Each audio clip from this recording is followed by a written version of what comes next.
쫙 이렇게 이제 분열돼 있죠. 분열돼 있고 외부에 이제 그런 한국의 영향력을 행사할 수 있는 그런 세력들은 한국 사회를 이제 분열시키는 것이 또 중요한 목표니까 현장이 상당히 이제 갈기갈기 찢어져 있다 이렇게 표현하더라도 크게 무리가 아닌 것 같거든요. 얼마 전까지 이제 조선일보에 그런 편집국장을 지냈던 선우정 편집국장 전 편집국장이죠. 글을 하나 올렸더라고요. 그냥 스쳐 지나갈 수 있는데 제가 이제 관심 있게 이 문제를 봤습니다. 이제 핵심 요지는 성묘길에 어머니하고 대화를 나누던 중에 그러니까 노인회관에서 일어난 어머니는 아들이 쓴 글을 읽고 박정희 전 대통령을 좀 옹호하는 이야기를 하고 또 반대 시각을 갖고 있는 노인회장 남자분 전직 대학 교수라고 하니까 그분은 이제 다른 의견을 해가지고 좀 충돌해서 노인들도 이렇게 차이가 나는 겁니다. 자, 그 내용을 추석 연휴에 어머니를 모시고 성묘를 가면서 차 안에서 들은 얘기입니다.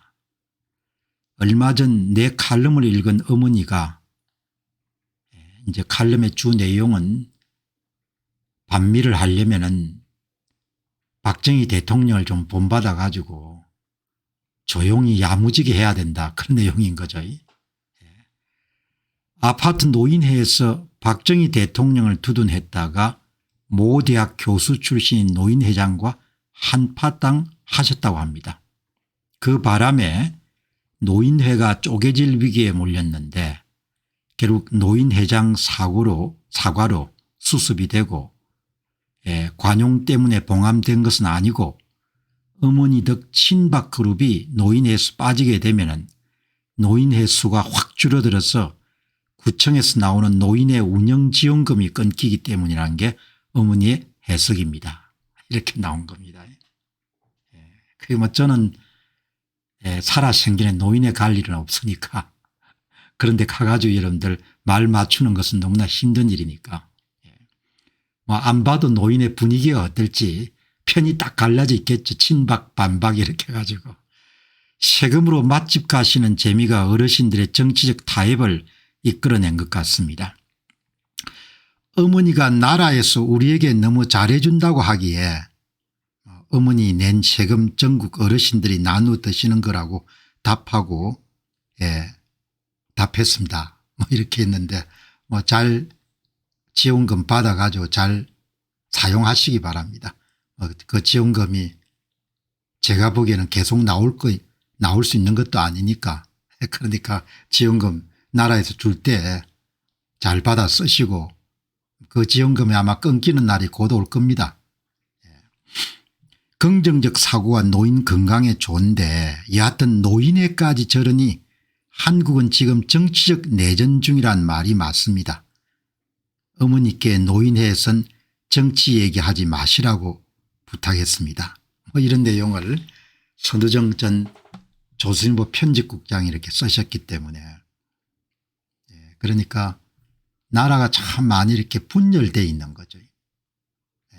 분열되어 있고 그게 이제 학교 현장 뭐 정치계 이런 분만 아니고 다른 영역에서도 대부분 다 그렇게 확산되어 있기 때문에 제가 주변에 이제 분들한테 이런저런 대화하다 하면 항상 정치적 시각을 드러내지 않는 게 좋겠습니다. 세상이 많이 바뀌었기 때문에 다른 정치 시각을 가진 사람이 미우니까 해코지를 할 수도 있고 괴롭힐 수도 있으니까 가능하면 그런 이야기 하지 마시기 바랍니다. 이런 이야기 자주 하거든요.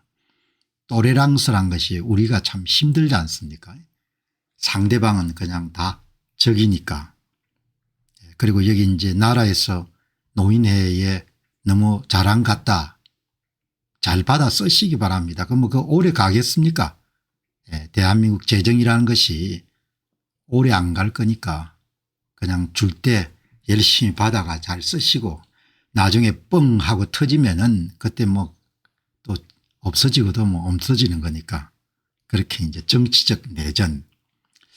제가 이걸 가만히 보고 한국 사회가 이 사실 이런 게 중요하지 않지 않습니까?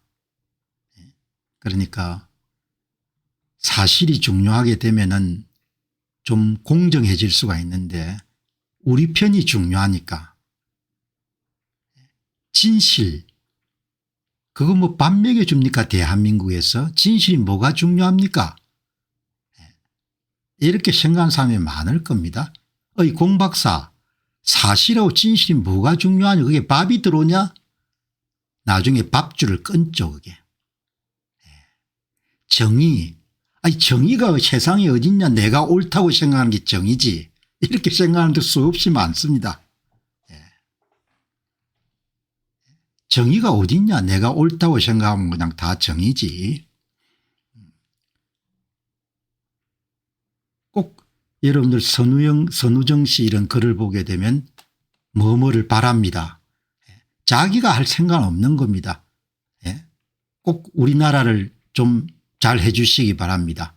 꼭 이 문제를 해결해 주시기 바랍니다. 이렇게 남들한테 부탁하지 우리가 함께 노력해야겠습니다. 이런 표현은 거의 안 보죠. 남들이 해 주면 좋은 거고 그렇지 않으면 뭐 나는 모르겠다 이건 거죠. 진영과 이데올로기가 사실 진실 정의를 전부 다 압도해 버리지 않습니까? 우리 편이면 전부 다 사실이고 진실이고 정의니까 거짓이 사회를 다 삼켜버린 거죠. 거짓이 사회를 다 삼켰는데 뭐죠? 나라가 잘 될 거라고 주가가 막 오를 거라고 그렇게 이야기하지 않습니까? 논리적으로 사고가 안 되지 않습니까? 좋은 게 안 들어가는데 좋은 결과가 나올 거라 생각하지 않습니까? 막 환율이 요동치고 이렇게 되면 그걸 별 있겠어? 그동안 잘했는데 닥치고 낙관주의인 거죠. 결국은 가장 기본적인 사실을 묻어버린 바로 그 선택 때문에 집단적으로 참담한 상황에 처하게 될 가능성이 높겠죠. 어제 가자 지구에 1단계 휴전안이 발효됐지 않습니까? 마지막 선거가 2007년이었을 겁니다. 뭐 원하든 원치 않든 간에 가자 주민들이 하마스를 선택했고 딱 19년 만에 초토화돼 버렸지 않습니까? 재건하는데 몇십 년이 걸리겠습니까? 몇 세대가 걸리겠죠. 정치적 선택이란 걸 그렇게 중요하지 않습니까? 집단적으로 참담한 상황에 처하게 되는 겁니다. 여기 보시면은 옳은 것을 옳다고 말하면 바보로 몰리는 시대에 살고 있습니다. 이것을 바로 잡아주세요. 아니 어른이 돼가지고 뭡니까 함께 바로 잡읍시다 이런 표현 안 쓰는 겁니다. 선우정 전 편집국장에서 꼭 이 나라를 바로 잡아주십시오 이렇게 이야기하는 겁니다. 그러니까 의타심이라는 것이 언어 표현에 보면 그대로 다 드러나지 않습니까?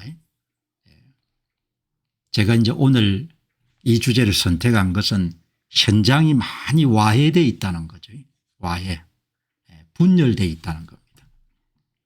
그러니까 그제 말씀드렸던 이 교권 침해 사례가 OECD 평균에 비해서 현저하게 높은 거라든지 그다음에 이제 여기에 육사 임관율, 공사 임관율, 회사 임관율 이런 게 현저하게 낮지 않습니까? 어떻든 정직해야 되고 거짓 말을 안 해야 되는 거죠.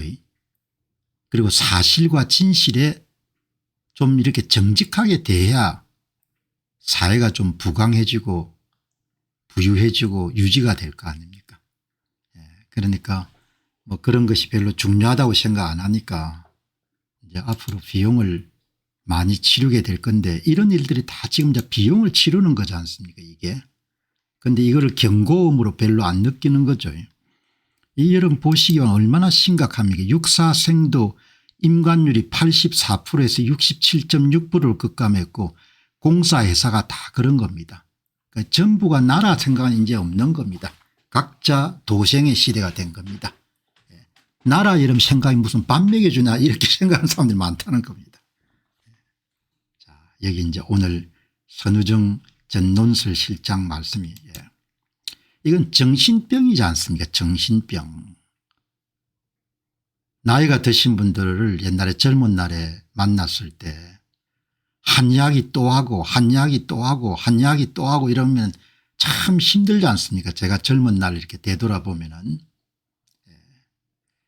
식민 지배를 당한 것을 그냥 한 이야기를 또 하고 한 이야기를 또 하고 한 이야기를 또 하고 그게 정신병이지 않습니까?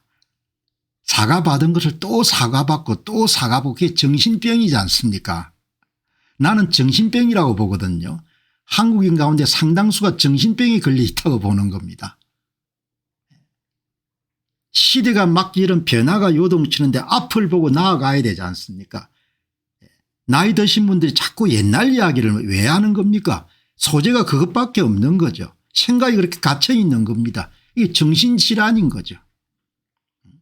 오늘 이야기도 제가 하려고 하는 게 아니고 또 선우정 오늘 선우정 전 조선일보 편집국장 페이스북을 들어가 가지고 친일파 역사밀정 김형석을 해고하라 민족문제연구소 충남지역위원회 뭐 이런 게 있기 때문에 내가 글을 읽어보다가 야 이게 뭐 사람들 다 정신병이구나. 지금 AI가 어떻고 뭐죠 비트코인이 어떻고 세상에 막 요동치는데 아직도 친일파 역사밀정 이야기하는 겁니다.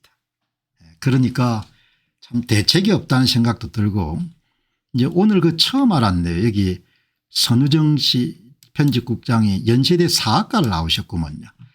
80년대 후반 연대 사학과를 다닐 때 학생들이 으르르 보던 교수가 김용섭 선생이었다. 조선 농업사를 연구해 내재적 발전론의 토대를 만든 분이다. 내재적 발전론이란 이게 다 거짓말이지 않습니까? 식민지 사관을 여러분들 식민지배를 그냥 공격하기 위해서 본인의 열망의 학문을 만들어낸 거지 않습니까? 조선이 어떻게 여러분들 스스로 이런 내재적 발전을 하는 겁니까? 그게 나라입니까? 조선이 마지막에 그게 나라였단 말이에요. 그러니까 전부 다 여러분들 구라 거짓말을 치는 겁니다. 나는 조선민족은 거짓말 때문에 엄청난 화를 자초할 거라고 봅니다. 지금 모습 보시면 전부가 거짓말이지 않습니까? 조선민족 내재적 발전론 이게 이런 전부 다 586 세대의 머리를 감싸 가지고 내재적 발전을 어떻게 하냐. 조선 그 말기가 뭡니까? 어떻게 스스로 일어서는 나라입니까?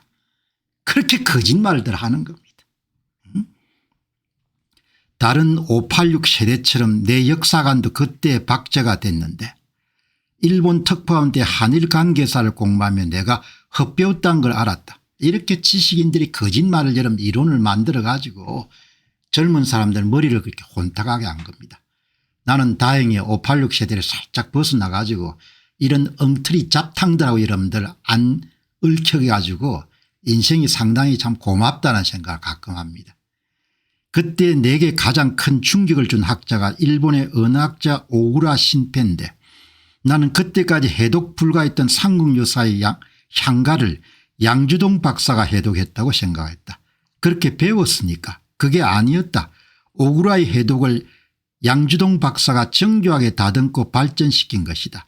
생전에 양주동 박사는 오구라의 학문을 처음 접했을 때 감상을 솔직하게 말했다. 오구라 씨의 책을 빌어 처음엔 호기심으로 차차 경의와 감탄의 눈으로서 하룻밤 사이에 그걸 통독하고 나서 나는 참으로 글자 그대로 경탄했고 한편 비분한 마음을 금할 길 없었고 엄청나게 부끄러웠을 겁니다.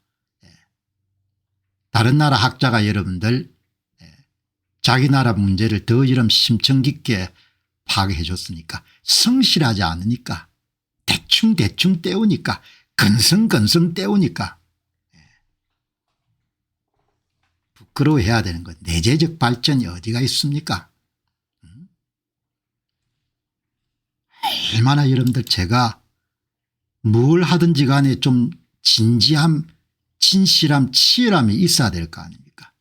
우리 사회에서 그나마 이런 숨통을 털 수 있는 것은 60대 70대 저 선대들이 바깥 시장을 상대로서 무역을 했기 때문에 그게 여러분들 좀 자부심이 되는 겁니다. 예. 전부 다 거짓말 사기 조작이지 않습니까? 조선이 그게 나라였습니까? 이시조선이. 예? 이시조선 말기 한번 보시기 바랍니다. 사람들이 세금을 이런 피하기 위해서 뭐까지 자릅니까?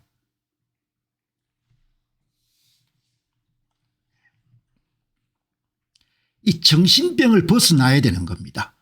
식민 지배를 당한 나라가 한국만 있는 것이 아니고 모든 나라들이 대부분 식민 지배를 당했고 제국주의 시대에 이런 식민화에 성공한 나라가 몇 나라가 없었지 않습니까? 뭐가 그렇게 여러분들 원통하고 여러분들 분한 일입니까? 시대가 흘러가는데 어떤 때는 잘할 수도 있고 어떤 때는 못할 수도 있고 흐르는 강물처럼 역사를 보게 되면 뭐가 그렇게 부끄럽냐 이야기죠. 해방이 되고 80년 지난 지금도 친일 정신들이 나가도 이만저만 나간 게 아닌 겁니다. 제가 집이 경남 통영이라서 연근의 어업을 어떻게 여러분들 발전시키냐 조선의 여러분들 해양금지 정책 때문에 거의 어업도 발전이 못됐지 않습니까? 그냥 낚시로 이런 낚는 거 빼고 이 낚시 기술도 전부 다 일본이 전수해 준 거지 않습니까? 부끄러워해야지. 이 진지함과 치열함과 이런 정직함이 있어야 발전할 겁니다. 노벨상이 왜 나오겠습니까? 한 분야를 진지하게 치열하게 성실하게 이런 하니까 노벨상을 31개나 받지 않습니까? 하긴 뭐 우리도 노벨상 있죠 뭐. 예? 노벨 평화상이가 뭔가. 예? 핵자금 되고 여러분들 노벨 평화상 받았지 않습니까? 그것도 정직하지 않지 않습니까? 예? 어떻게 나라가 뭡니까? 전부가 다 거짓말이고 사기고 공갈이고 그러냐 말이에요. 가끔 생각해보면 창피하기도 하고 지금 나라 돌아간 꼬라지 보시기 바랍니다. 오늘 여기 보시면은 700년 가까이 미스터리였던 한국의 고대 언어를 일본인이 어떻게 해독했을까? 왜 해독했을까? 꼬리를 무는 의문에 하나씩 답을 찾아 만나는 지점이 있다. 긴 역사에서 보면 일제 36년은 정말 짧은 시간이다. 조선일보에 입사한 게 엊그제 같은데 34년이 지났으니까. 그런데도 그 짧은 36년이 해방 후 80년이 지나도록 우리를 괴롭힌다. 짧은 36년이 괴롭히는 게 아니고 정신 나가처럼 정신질환을 앓고 있는 일부 한국인들이 36년을 괴로워하니까 자학을 하니까 자학을 하니까 문제가 되는 거죠. 예? 이 주어가 분명해야 되는 겁니다. 사실을 사실이라고 말할 수 없는 족쇄를 우리 스스로 채웠기 때문이다. 지금도 마찬가지지 않습니까? 예. 숫자를 이름 줘도 뭡니까? 전부 다 거부하고 거짓말하지 않습니까? 그래야 나라가 안 망하겠습니까? 망하지. 사람을 한순간에 매장할 수 있는 강력한 도구마다 박유화 교수 때도 그랬지만 이런 일을 볼 때마다 근대라는 그 엄청난 시기에 식민지로 전락했다는 것은 한국의 정신사에 정말 끔찍한 비극이었다는 걸 알게 됐다. 그래 36년 306년 60년 전 길게 느껴지는 것이다. 한국 사람들 중에 전부가 아니겠지만 일부가 정신질환을 앓고 있는 겁니다. 정신질환을. 나는 일제에 대해서 여러분들 지금도 팔아먹고 사는 사람들 보게 되면은 한심한 정도가 아니고 그냥 정신병에 걸렸구나 그렇게 생각하는 겁니다. 누가 여러분들 반상제도를 철폐해 줬습니까? 누가 노비제도를 철폐했냔 말이에요. 누가 어업기술을 이름 전수해 줬습니까? 예? 누가 농업기술을 이름 해 줬습니까? 민법을 누가 만들었습니까? 예? 상법을 누가 만들었습니까? 행사법을 누가 만들었습니까? 사람들이 이런 양심이 있어야 돼. 그렇다고 이런 일본을 칭송하자는 이야기는 아니고 역사라는 것이 흐르지 않습니까? 흐르는 강물처럼 어쩌면 그렇게 흘러가는 것을 두고 좀 앞을 보고 진취적이고 여러분들 뭐죠? 좀 도전적이고 그렇게 살아가지고 맨날 한 이야기 또 하고 옛날에 내가 여러분들 20대 30대 때 나이 드신 분들 만났을 때 좀 한 이야기 또 하고 한 이야기 또 하고 한 이야기 또 하고 나라 전체가 그렇게 해서 어떻게 되겠냐 이야기죠. 한 이야기 또 해봐야 여러분들 뭐가 달라지냐 이야기입니다. 달라질 게 하나도 없는데 일제 치하를 받은 것은 팩트하고 무능해서 받은 거고 그럼 또 여러분들 길길이 날뛰겠죠. 아니 우리가 내재적으로 발전할 수 있는데 외놈들이 와가지고 이렇게 안 하겠습니까? 외놈이 안 먹었으면 러시아 놈들이 먹었고 러시아가 안 먹었으면 영국 놈이 먹었고 영국 놈이 안 먹었으면 프랑스 놈이 먹었다 이야기죠. 좀 사람이 담대하게 그래서 건대할 때 도움 많이 받았습니다. 제철도 도움 받았고 컨테이너 만들 때도 도움 받았고 종합상사 만들 때도 도움 받았고 가발 만들 때도 도움 받았고 일본이 앞서갔기 때문에 일본 그대로 이런 카피를 이런 재미를 많이 봤지 않습니까? 누가 그거 보고 이런 일본 사람들이 로얄티 내놓으라고 합니까? 예? 우리 거 뺏겼으니까. 여기 주어라는 것이 일제 36년이 주어가 되면 안 되고 일부 정신질환을 앓고 있는 한국인들 때문에 이렇게 어렵게 되는 겁니다. 그 짧은 36년이 해방 이후에 80년이 지나도록 우리를 괴롭힌다. 36년이 괴롭힌 게 아니고 일제 치하 36년이 우리를 괴롭힌 것이 아니고 그것을 빌미로 스스로 자해하는 것이 우리를 괴롭히고 있는 것이다. 주어가 일제 치하가 아니고 주어는 일부 정신병 걸린 한국인들 자신들이다. 이렇게 생각해야 되는 거죠.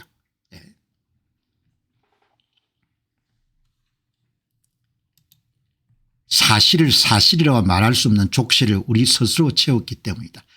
한국인들은 일제 치하 문제뿐만 아니고 많은 문제들에 있어서 사실을 사실이라 하지 않고 거짓을 사실이라 우기고 바로 그 거짓 때문에 엄청난 어려움을 겪게 될 것이고 지금 이미 겪기 시작하고 있다 이야기죠. 제발 거짓말 좀 하지 말자는 이야기입니다. 신문을 펴면 전부 다 거짓말입니다. 거짓말. 특검이 하는 것도 전부 다 거짓말이고 법사위원장이 하는 것도 전부 다 여러분들 거짓말이고 얼굴빛 하나 여러분들 바꾸지 않고 여러분 거짓말을 그렇게 뻔뻔스럽게 하니까. 일제가 아니라 우리가 우리를 차별하고 고문하고 매장하는 일이 광복 80주년에도 이어지고 있다. 동족을 얼마나 여러분 갈굽니까? 죽이고. 그게 조선민족의 여러분 섭성인 겁니다. 같은 동족을 로비로 만들고 그것도 심의 안차가 뭡니까? 그냥 양가 부모 가운데 한 명이 노비라도 전부가 다 노비가 되도록. 김형석 독립기념관장이 지금 그런 상황이다. 지난 10월 1일 충남 옥천에 내려가 김형석 관장을 만났고 그 인터뷰를 오늘자 조선일보에 실었다. 기사 하나로 광풍을 잠재울 수는 없지만 광풍이 광풍이란 말을 하고 싶다.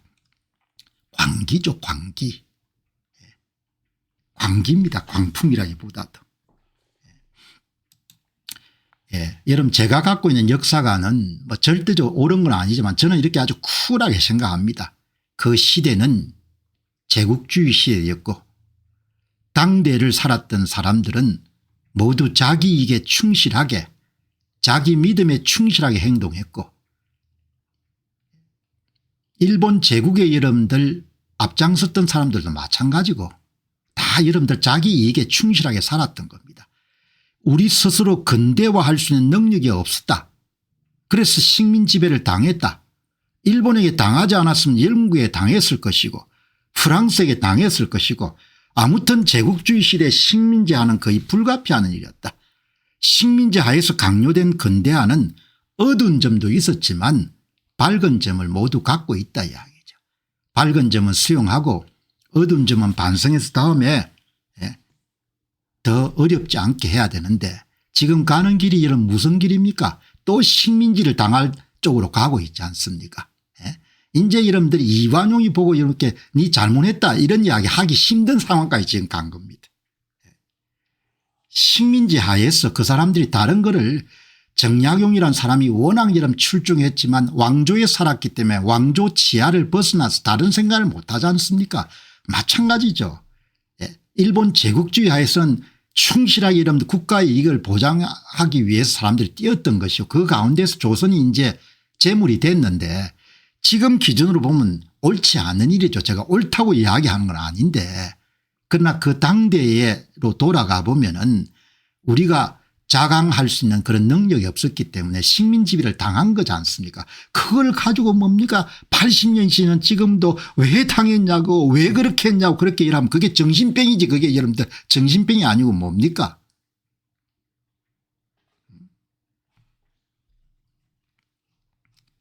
지금 나라가 백척간두했었으니까 지금 이제 더 이상 억울하지 않도록 그렇게 해야 안 되겠습니까?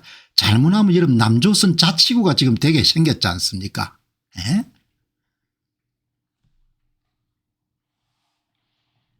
여기 이제 보시기 바랍니다. 지금 나라가 주춧돌이 무너진 거지 않습니까? 아니 공 박사님 지금 주가가 이러면 뜨고 이러면 좋은데 누가 주춧돌이 몰렸습니까? 그렇게 생각하면 할 수 없고 나는 주춧돌이 무너져가 허리가 꺾였다고 보거든요. 거짓말하지 말고 한국 사람들이 정직해져야 됩니다.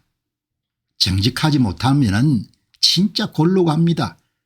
자기 스스로 나라 혼자 힘으로 지킬 수가 없는데 외국군이 이 땅에 이름들 주재하는 것은 너무나 창피한 일이기 때문에 외국군은 적강 나가야 됩니다. 그럼 그 외국군이 나가겠죠. 그럼 혼자 힘으로 지킬 수 있겠냐 이야기죠. 혼자 힘으로 지킬 수 있다는 것은 당이고 실제로 지킬 수 없잖아요. 지킬 수 없다면 누구 이런 먹이가 되겠습니까? 아니 중국 공산당 먹이가 되겠지. 그 이름들 비극이 왜 발생합니까? 정직하지 않으니까. 한국 이름 주춧돌이 지금 무너졌지 않습니까? 나는 무너졌다고 보거든요. 여러분 이게 문제가 아니지 않습니까? 나이 든 사람이 늘어나는 게 문제가 아니에요. 지금 조선일보도 계속 거짓말을 하는 겁니다. 거짓말을 20대보다 70대 이상이 많다. 미래와 희망이 죽은 나라다. 70대가 많기 때문에 미래와 희망이 죽었으니까 여러분 나이 드신 분들 빨리 돌아가시라는 이야기로 받아들일 수가 있는 겁니다. 이게 문제가 아니잖아요. 나라가 늙어가는 것은 어느 나라든 피할 수 없는 일이고 지금은 70대도 여러분들 굉장히 건강하니까 뭐라도 할 수 있는 건데 진짜 중요한 게 여러분들 나라가 기본 틀이 완전히 허물어져 버린 거지 않습니까? 국민이 주권자를 뽑을 수 없는 나라가 됐는데 그거는 전부 다 입을 다물지 않습니까? 그리고 20대보다 70대가 많아졌으니까 미래가 없다. 20대보다 70대가 많으니까 희망이 없다. 이런 논리를 펴지 않습니까? 제가 그래도 이런 방송을 해야 되니까 조선은 보는데 동아 중앙을 안 본 지는 한 5개월 됐습니다. 영원히 안 볼 겁니다. 중앙도 동아는. 왜냐하면 쓰레기 이름들 기사를 쓰레기라고 보기 때문에. 그럼 조선은 왜 보냐. 쓰레기 비슷하지만 그래도 나라 돌아가는 꼬라지는 알아야 되니까 보는 겁니다. 이게 핵심이 아니잖아요. 늙은 사람이 많아지기 때문에 미래가 없고 죽음이 없다. 그럼 선진국은 전부 다 이런 늙은 사람이 많아지니까 미래가 없고 희망이 없어야 되지. 대만은 뭐 여러분들 우리하고 다를 것 같습니까? 대만 자료를 안 받는 대만도 여러분들 나이 드신 분이 많을 거라고요. 어떻게 이렇게 거짓말을 하는 겁니까? 나는 정말 이 나라를 보고 정말 내가 대단하던 게 다들 교육을 받는데 논리적으로 모든 주장을 펼 때 점프를 하는 겁니다. 70대 이상이 맞으면 희망이 없냐? 70대 희망이 없으면 이런 미래가 없냐? 말이 되는 이야기를 해야 되는 거죠. 이런 이야기를 하는 겁니다. 이거는 피할 수 없고 다 예상 가능한 거지 않습니까? 인구 구성비 변화처럼 장기 트렌드란 것은 다 예상 가능하니까. 조선이 전혀 여러분들 진짜 이야기를 안 하지 않습니까? 70대 이상 인구가 20대 인구를 초월했다. 그리고 여러분들의 20대 일자리가 줄어들고 있다. 왜 줄어드는데? 이야기 안 하지 않습니까? 지금 상황에 누가 투자하겠습니까? 정신 나간 기업가들이 투자를 하죠. 왜 사람들이 이런 국장을 떠납니까? 왜 한국의 가상거래소를 떠나 이런 전부 다 해외로 나간 겁니까? 사람들이 안 되겠다고 보는 거지 않습니까? 왜 안 되겠다고 보는 겁니까? 근본이 무너진 거지 않습니까? 실질적 일당 지배 체제가 열렸는데 뭐가 제대로 돌아가겠습니까? 아무도 이야기 안 하지 않습니까? 그거를.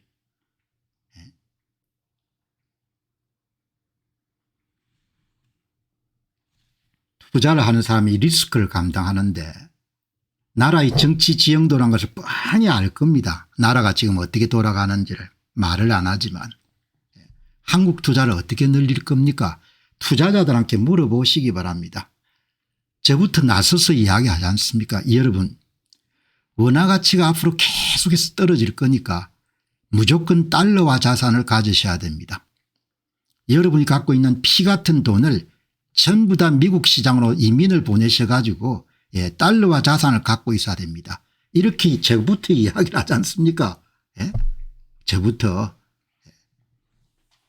물론 어떤 분들은 조국과 민족을 위해서 좀 한국에도 투자해야 되죠. 조국과 민족을 위해 투자할 사람 한국에 투자하는 것이고 나는 내 자산이 제대로 여러분들 대접을 받고 돈을 벌어줬으면 좋겠다. 그러면 여러분들 조국과 민족을 생각할 필요가 없는 거죠. 이런 이야기를 이제 이렇게 구구절절히 무슨 복지 시스템이 안 되고 뭐가 안 되고 이렇게 이야기하는 겁니다.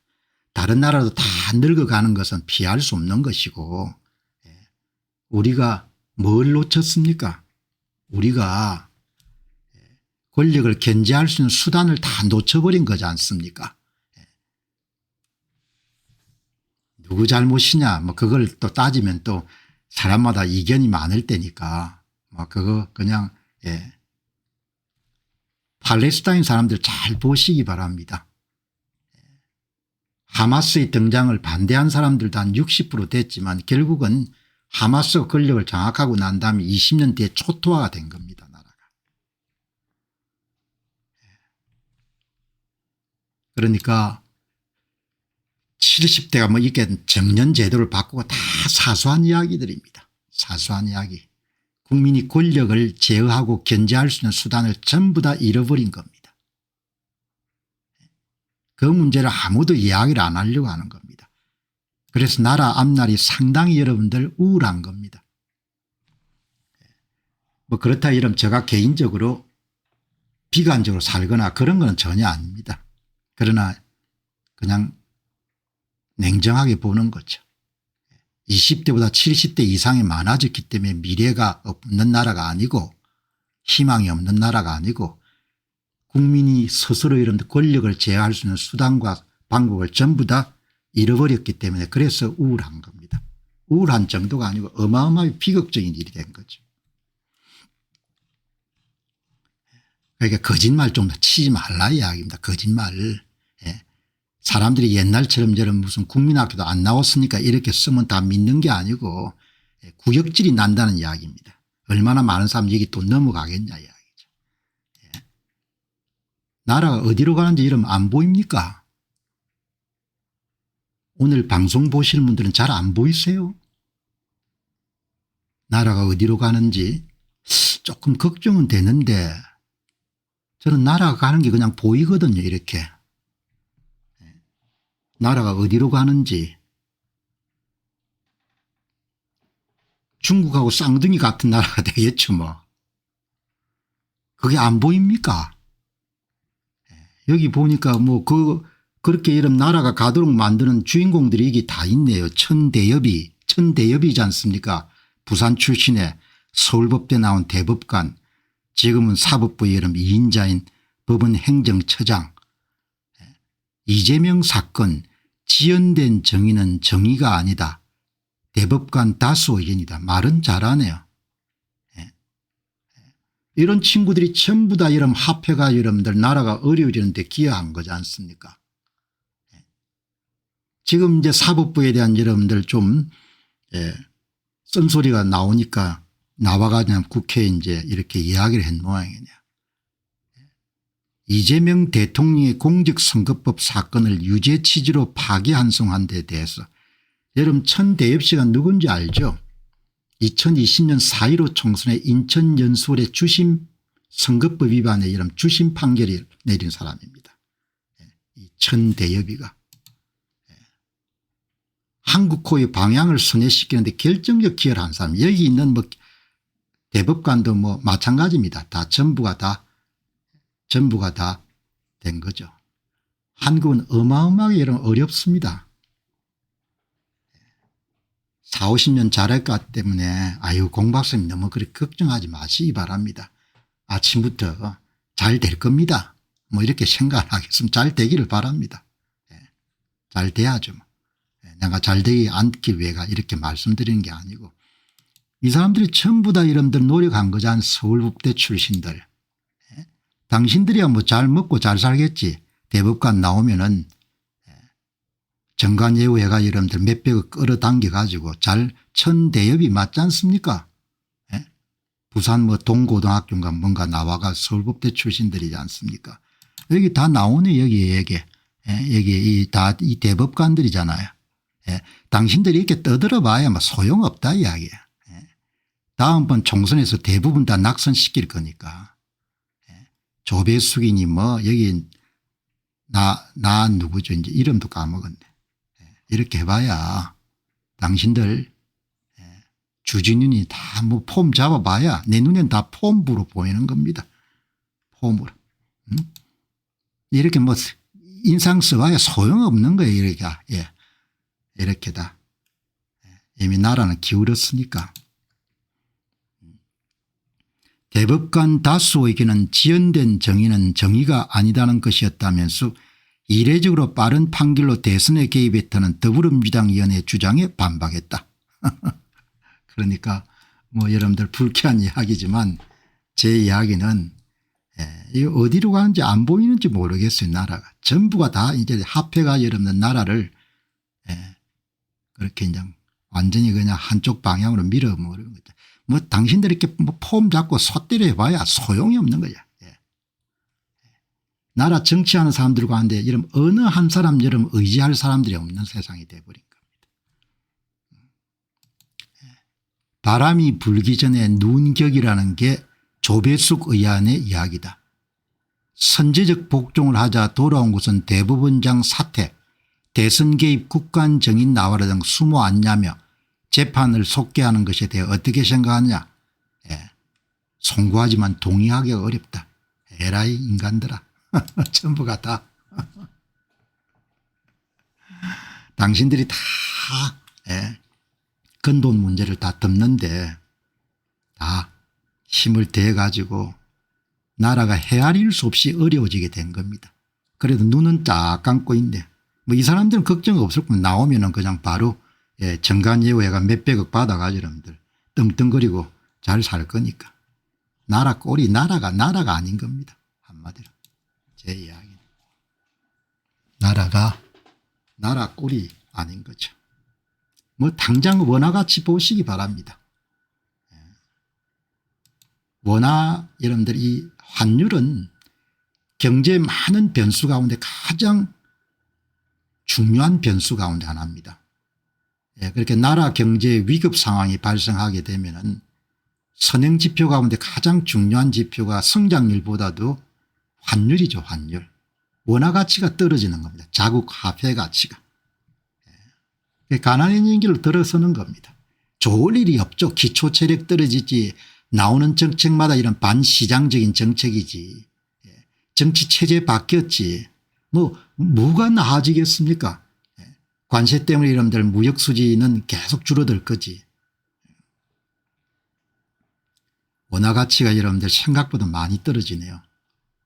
여기 이제 보시면은 지금은 얼마인지 모르겠는데 방송 준비할 때 달러당 1427원이니까 아주 여러분들 원화가 이런 떨어진 거죠. 여기 이제 보시면은 이제 1년 반 만에 이제 시장을 개입하는 건데 여기 이제 보시면은 미중 무역 갈등이 격해질 조짐을 보이자 유독 여러분들 원화가 이런 약한 거죠. 원달러 환율이 장중 1430원을 돌파했다. 외환당국은 시장 쏠림을 경계한다고 밝히면서 1년 반 만에 공식 구두 개입에 나섰다. 달러가 전반적으로 약세인데 돈을 많이 이제 여러분들 금리를 낮춰서 돈을 많이 뿌리주시니까 그런데 이제 달러와 대비 또 원화가 약세고 엔화 대비 또 약세고 하니까 최약체 통화가 돼버린 겁니다. 유독 많이 하락한 원화 가치 잘 표현했네. 유독 많이 하락한. 예. 이날 환율이 여기 보시면 1년 반 만에 개입했다. 이것도 다 거짓말이지 않습니까? 그 사이 뭐죠. 야금야금 다 갖고 있는 외환보유 이것도 좀 쓰면서 여러분들 조정했겠죠. 뭐. 통상과 관련한 불확실성이 커진 영향인데 위험 회피 심리가 퍼지면서 위험 자산인 원화 가치가 하락한 것이다. 많은 그런 화폐 가운데서도 진짜 여러분들 위험 자산 가운데 손에 꼽을 수 있는 위험 자산 같습니다. 여기 이제 보시면은 이제 미국과의 관세 협상 향방에 따라서 환율이 1,500원까지 치솟을 수 있다는 전망도 나온다. 1,500원까지도 갈 수 있을 것 같아요. 지금 추세를 보면. 기초 체력 약하지. 정책이나 제도도 이런 시장 친화적이지 않지. 무역수지 여러분들 계속 어려워질 거지. 발로 뛰는 여러분들 투표라는 것이 기본적으로 투자자들도 전부 다 돈을 빼지 않습니까? 고액자산가들은 많은 사람들이 외국으로 나가고 막상 여러분 동원 가능한 돈이 얼마나 될지 모르죠. 외환위기 때도 이렇게 까보니까 여러분들 동원 가능한 돈이 현저하게 작았지 않습니까? 13일 오후 1년 반 만에 외환시장 구두 개입에 나선 것은 국제금융시장 흐름에 비해 원화가치 절하폭과 변동성이 과다하다고 판단했기 때문이다. 제가 몇 달 전부터 일관되게 여러분들 메시지를 냈지 않습니까? 한국의 보통 시민들 중산층들도 원화가치 하락에 대해 적극적으로 대비책을 마련해야 된다. 그래서 가능하면은 한국의 상장 ETF가 아니고 미국 상장 ETF를 사야 된다. 그런 이야기를 계속해서 내보냈지 않습니까?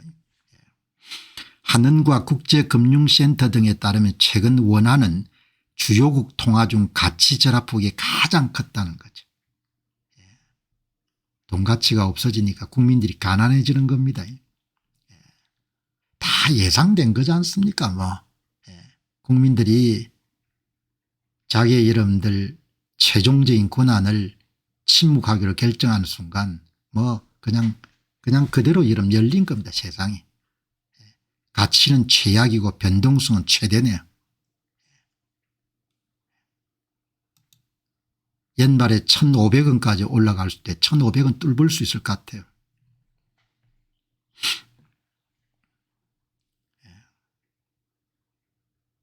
달러화가 지금 약세 추세인데 그 약세 추세에 있는 달러화 대비 원화 가치는 더 이런 약세인 겁니다. 전문가들은 한국 경제의 약해진 기초 체력을 지적한다. 외환 전문가들이 전부 다 보고 있을 거 아닙니까? 재정적자 늘어나지, 고령화 추세 빠르지, 정권 교체 가능성 거의 없지.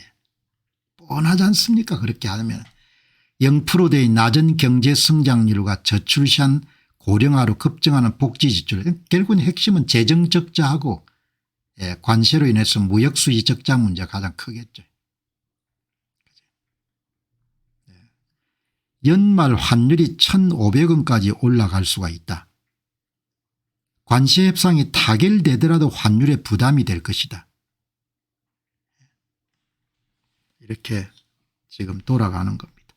벌써 여러분들 그 예표가 코인, 스테이블 코인 시장에서 이미 1,500원대가 있지 않습니까? 1,500원대 넘어선 경우도 많았습니다. 달러와 1대1로 여러분 연동시켜서 가상자산 거래소에서 거래하기 위해서 테드나 서클로 바꾸자 스테이블 코인을 1,500원대 이미 이렇게 들어가는 겁니다. 이렇게.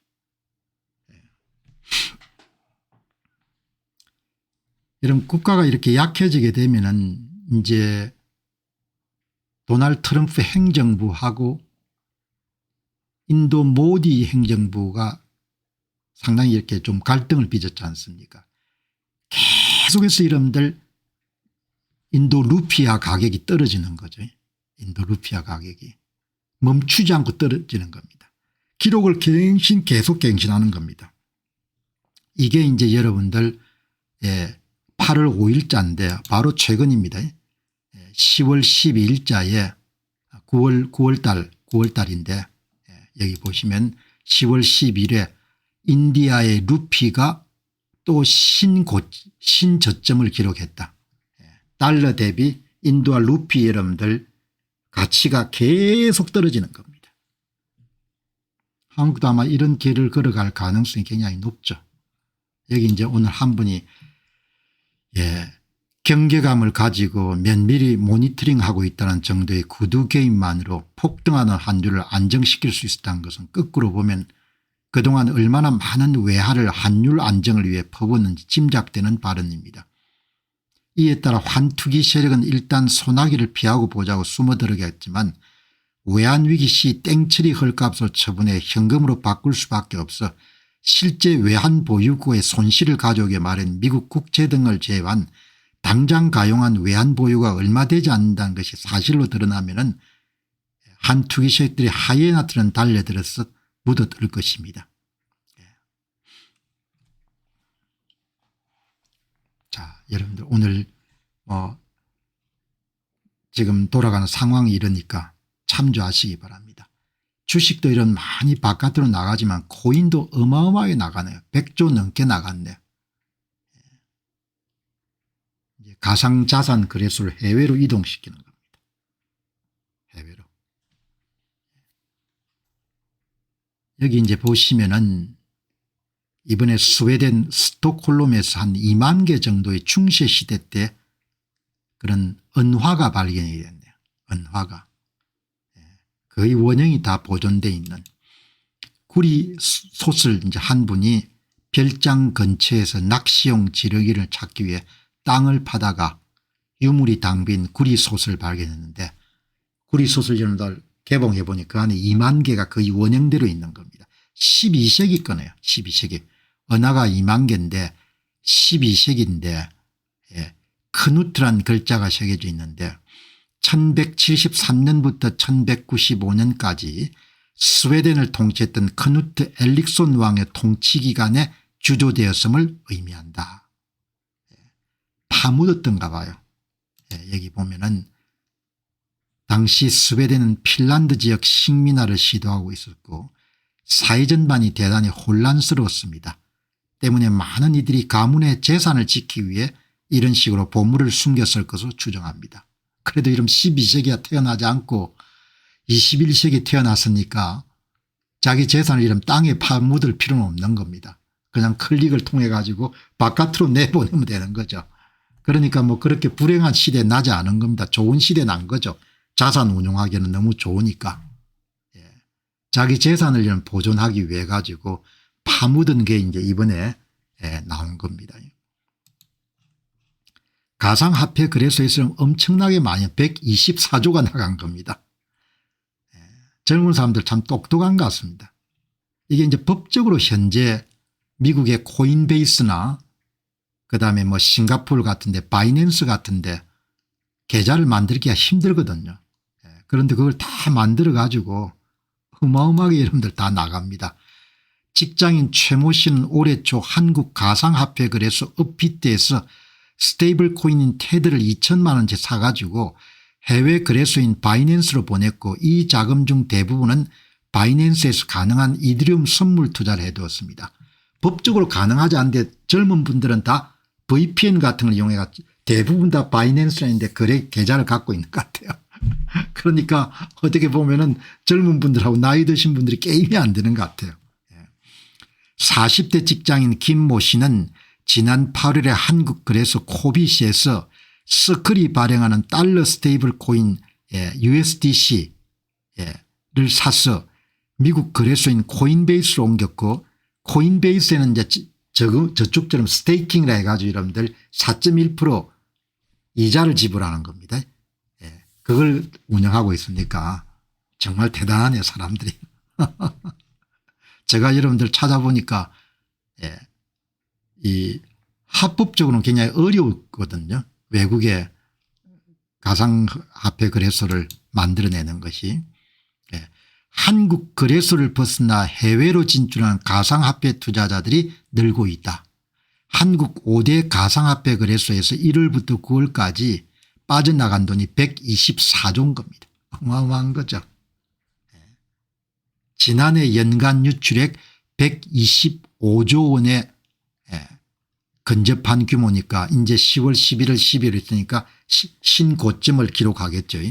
2년 전에는 45조 원이 나갔으니까 2.7배가 늘어난 겁니다. 어떻게 여러분들 계좌를 만드는지 여기 바이낸스 거래하신 분 간단하게 글을 올리시기 바랍니다. 그럼 다른 분들도 좀 도움받게끔. 돈이 다 나가는 겁니다. 돈이. 젊은 분들 뭐 귀신처럼 아는 거죠. 일단 돈이 나가면 아마 제가 볼 때는 추적하기는 어려운 모양이네요.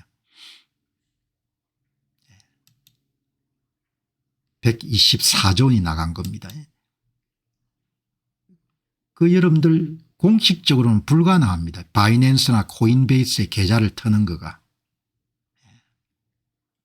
그런데 이제 뭐 다른 방법이 있기는 있네요. 보니까. 여기 보니까 VPN 가상 사설망을 이용하게 되면은 다른 나라에 계좌를 털 수 있는 모양입니다. 여기 보시면은 그리고 뭐 국내 거래소에서 해당 국내 거래소에서 원화를 입금하고 해외 거래소로 전송할 암호화폐, 스테이블 코인이나 리플이나 드론 등 전송 수수료가 저렴한 속도가 빠른 코인을 구매해 가지고 국내 거래소에서 해외 거래소의 입금 주소, 데스티네이션 태그, 메모를 정확히 확인하고 출금 메뉴를 누르게 되면 바로 날아가는 모양이죠. 예. 어쨌든 이제 뭐 여러분 이제 12세기 스웨덴 사람처럼 땅에 파묻을 필요가 없는 겁니다. 그러니까 불행 중 다행은 돈을 바깥으로 내보낼 수 있는 방법은 무한정 많으니까. 여기 백그리스다님께서 빗썸이나 업비트 계좌 만드는 것과 같습니다. 어렵지 않습니다. 그러니까 돈이 어떻게 여러분들 다 나가겠죠. 암호화폐가 어마어마한 기여를 할 것 같아요. 어렵지 않다는 이야기네요. 참조하시기 바랍니다. 자, 여러분 이제 오늘 세계 문제 여러분들 들어가도록 그렇게 하겠습니다. 오늘 이런 그렇게 하나 났는데요. 이게 여러분들 전 세계 중앙은행의 금 보유 비율입니다. 80년에 피크를 채고 그다음 계속 내려와 가지고 2010년 무렵이라는 게 최저 수준인데 지금 24%까지 올라갔네요. 이 초록색은 미국의 국채입니다. 중앙은행이 저금통이라고 보유하면은 외환 보유고를 대개 금이나 국채로 이런 보관하지 않습니까? 이제 2025년도에 금이 24%, 국채가 23%, 그러니까 1995년 이후에 역전이 된 겁니다. 중앙은행이 그러니까 미국채에 대한 신뢰도가 많이 떨어진 거고 그다음에 국채를 많이 찍어내니까 인플레가 여러분들 성행하니까 인플레에 대한 방어로 현물 자산인 금을 많이 축적한 거죠. 굉장히 중요한 그런 외국 중앙은행이 미국채하고 금을 얼마나 보관하는가 이런 부분을 잘 이렇게 정리를 해놨네요. 그래서 이제 한 분이 뭐 이 큰일 났다 뭐 이렇게 이야기를 하네요. 여기 아이비리라는 분이 금은 정치적인 위험으로부터 완전히 자유로운 가장 확실한 안전자산이고 각국 중앙은행들이 미국 국채를 팔고 금을 사들인 이 행동은 단순한 투자 결정이 아니고 전 세계가 미국 중심의 경제 시스템에 대해 의문을 제기하기 시작했다는 강력한 증거고 앞으로 세계 경제에서 미국 달러의 힘이 서서히 분산될 가능성을 시사하고 뭐 이렇게 이야기를 하는데 뭐 그렇게 심각하게 볼 건 아닐 것 같아요. 일단 인플레가 심화가 되니까 전반적인 분위기가 인플레 방어 자산으로 금리를 여러분들 인플레가 심해지고 미국의 재정 적자가 해소될 기미를 보이지 않기 때문에 미국이 이제 원금하고 이자를 갖기 위해서 계속해서 미국채 발행량을 증가시킬 거니까 그러면 미국채 가격이 떨어지고 인플레는 심해지고 그러니까 금을 더 많이 수요하고 미국채 보유액을 줄이는 거죠. 국채 보유 가격이 떨어질 테니까 이제 그런 차원인데 뭐 제가 볼 때는 인플레 방어하고 미국 부채 문제로 인한 미국채 발행 증가 그러면 미국 국채 가격이 떨어지니까 미국 국채를 많이 갖고 있는 중앙은행 입장에 손해를 보는 거지 않습니까? 그리고 이제 중국이나 러시아는 미국채가 정치 무기화가 될 가능성에 대한 우려도 있고 그러니까 이제 이렇게 역전 현상이 발생하는 거죠. 그럼에도 불구하고 세계 금융 질서가 재편이 된다. 미국 달러 힘이 분산될 가능성이 높다. 그런 부분에도 크게 제가 동의를 하지 않고 그냥 이 위에 두 가지 인플레 방어 미국채 가격 하락 여기에 대해서 방어적인 태도로 해외 그런 중앙은행들이 대비책으로 금 보유고를 늘리지 않겠느냐 그렇게 보고 그런데 뭐 달러와 가치 하락과 비교할 수 없을 정도로 원화 가치가 이제 하락이 심각해지겠죠.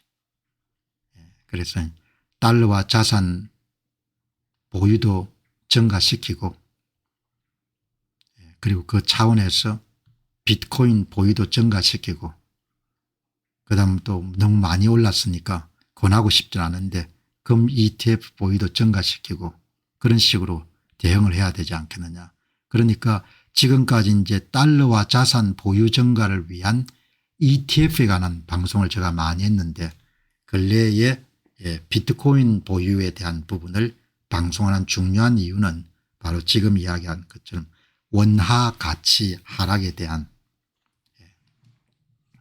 그런 방어다 이렇게 여러분들이 이해를 하시면 좋을 것 같고 다행히 이제 미국하고 중국의 충돌이 수위 조절에 나섰네요. 일요일하고 일대. 그래서 여러분들이 잠시 이해하실 필요가 있을 것 같아 가지고 보시면은 우리는 지난 10개월 동안 관세 진행 상황을 분석해 왔습니다. 트럼프 대통령이 특정 국가나 부문에 적용될 관세에 대한 게시물을 올리게 되면 시장은 하락세로 접어들게 됩니다. 트럼프가 높은 관세를 발표하고 시장은 약한 포지션을 흔들어 털어내기 위해서 폭락합니다. 저가 매수자들이 뛰어들지만 이 가짜 반등은 스마트머니 정보력 있는 자금이 매수를 시작하는 새로운 저점으로 이어지게 됩니다. 금요일 시장 마감 이후에 트럼프 대통령은 압박을 가하기 위해 새로운 관세에 대한 강경한 태도를 재차 강조했습니다. 100% 때리겠다. 토요일에 새로운 관세의 대상국은 일반적으로 반응하거나 논평을 발표하는 중국이 우리가 그런 뜻이 아니었다 이렇게 대응을 합니다. 일요일 날 선물 시장이 개장하기 이전에 트럼프는 해결책을 마련 중이라는 발표를 제시했습니다. 트럼프 대통령의 트루스 소셜에 그렇게 걱정할 필요가 없다. 중국 문제는 그렇게 이야기를 한 겁니다. 선물 시장은 동부 표준시로 일요일 오후 6시에 급격히 상승하며 개장하지만 월요일 개장을 앞두고 모멘텀을 잃기 시작합니다.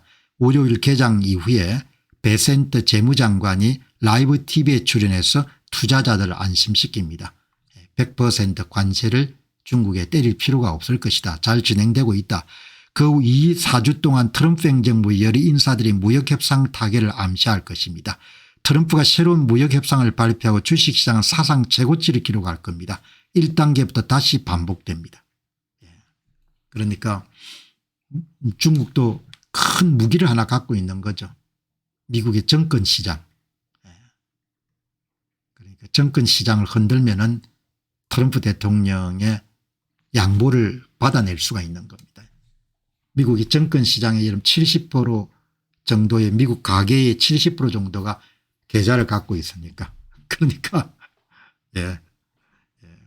그렇게 보시면 좋겠네요.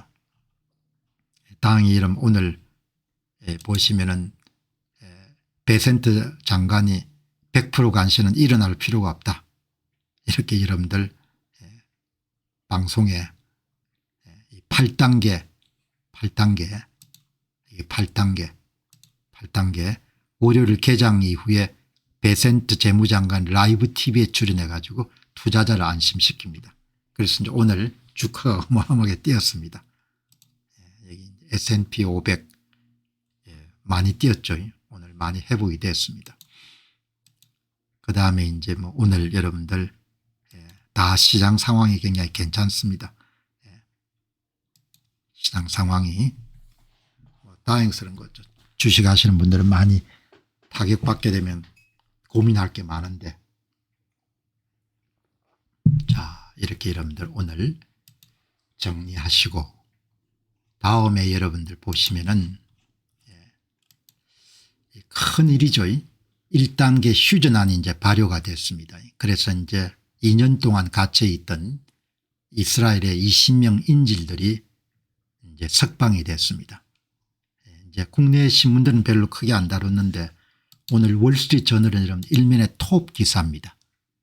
트럼프가 가자 휴전안에 사인했다. 그러니까 하마스가 살아있는 그런 인질들을 석방한 이후에 20명이 아직까지 살아있었던 겁니다. 이건 이집트 대통령 같네요. 이렇게 이제 오늘 아주 전면 일면 톱 기사입니다. 그래서 이제 내용이 뭐냐 간단하게 우리가 상식적으로 알 필요가 있으니까 42일 동안 교전을 중단하네요. 하마스는 가자 지구에 억류된 이스라엘 인질을 석방했고 이스라엘은 자국의 수감적인 팔레스타인 수감자를 이스라엘 인질 한 명당 수십 명 이렇게 해서 석방합니다. 이스라엘군은 가자 지구 내 합의대 지점까지 단계적으로 철수하거나 병력을 재배치합니다. 완전 철수는 아니고 완청지구까지 여러분들 물러나는 거죠. 그리고 인도주의 구호가 여러분들 진행이 되고, 그러나 2, 3단계는 아직 뭐 합의를 전혀 안 받습니다. 휴전의 최종적 목표인 영구적인 종전과 가자 재건은 2단과 3단계에 달려 있지만 아직 합의가 되지 않았고, 이스라엘군을 완전 철수해야 된다. 하마스 쪽에는 그렇게 주장하고, 이스라엘은 하마스가 완전히 무장 해제해야 된다. 그리고 이제 그 다음에 가자 지구를 통치할 수 있는 위원회 구성을 어떻게 할 거냐 이런 부분에 대해서 아직 전혀 합의가 안 됐지만 어떻든 간에 42일간 인질 생한이 가장 여러분들 중요한 성과인 거죠. 그리고 1단계 합의는 6주간의 교전 중단이고, 그다음에 이제 양측이 근본적으로 지금 충돌하고 있는 이스라엘군 완전 철수, 하마스의 무장 해제, 이 부분에서는 어떤 종류의 협의가 이루어진 건 아니다. 그래도 20명 정도의 인질이 살아오게 됐으니까 다행인 거죠. 큰 일을 트럼프 대통령이 한 겁니다. 자, 여러분 이제 오늘 기다리고 기다리던 투자 문제 여러분 들어가도록 그렇게 하겠습니다. 시장은 참 잔인합니다. 시장은. 그러니까 참 뭐 이런 리스크를 감당 안 하려면은 그러면은 주식이나 뭐 이런 걸 하지 않고 채권이나 예금 적금을 하면 되는데, 오늘 제가 자주 인용하는 블룸버그의 엘릭 발추너스가 다시 포스팅을 한 게이그 캡달이라는 사람의 글을 보게 되면 크립토에 투자하는 암호화폐 투자가가 가격이 폭락하면서 자발적으로 자기의 암호화폐 포트폴리오를 청산했거나 아니면 빚을 지고 이름 샀기 때문에 강제 청산을 당했거나, After their entire portfolio was liquidated, 청산이 엄청나게 많이 됐죠. 그 후에 트럼프가 48시간 만에 항복을 했다 이런 뜻인 겁니다. 유화 조치를 취했다. 요즘에 인공지능이 얼마나 낙담한 사람이 눈이 내리는데 이러면 이렇게 실망해서 보고 있는 겁니다. 돈을 잃은 거죠. 레버리지를 안고 암호화폐 투자를 했는데 그게 여러분들 가격이 하락하니까 강제로 청산을 시켜버린 겁니다. 전부 다 날려버린 거죠. 자기 암호화폐를.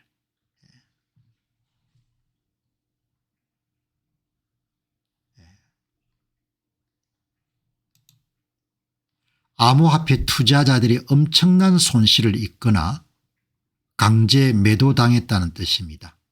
이것은 보통 시장이 급격하게 폭락했을 때 발생합니다.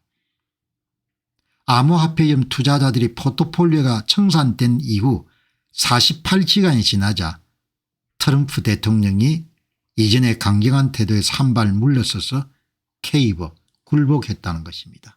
돈을 잃어버린 거죠. 피가 난 겁니다. 원금을 여러분들 날려버린 겁니다.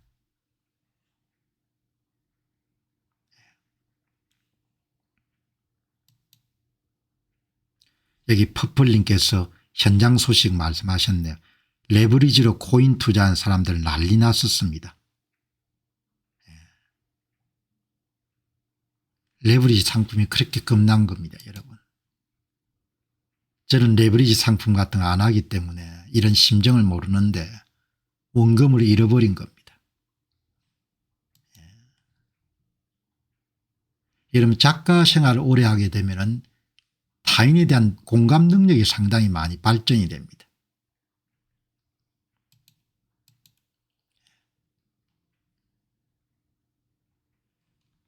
약한 포지션을 가진 암호화폐 투자자들이 공포에 질려 청산당하거나 스스로 손절매를 한 거죠.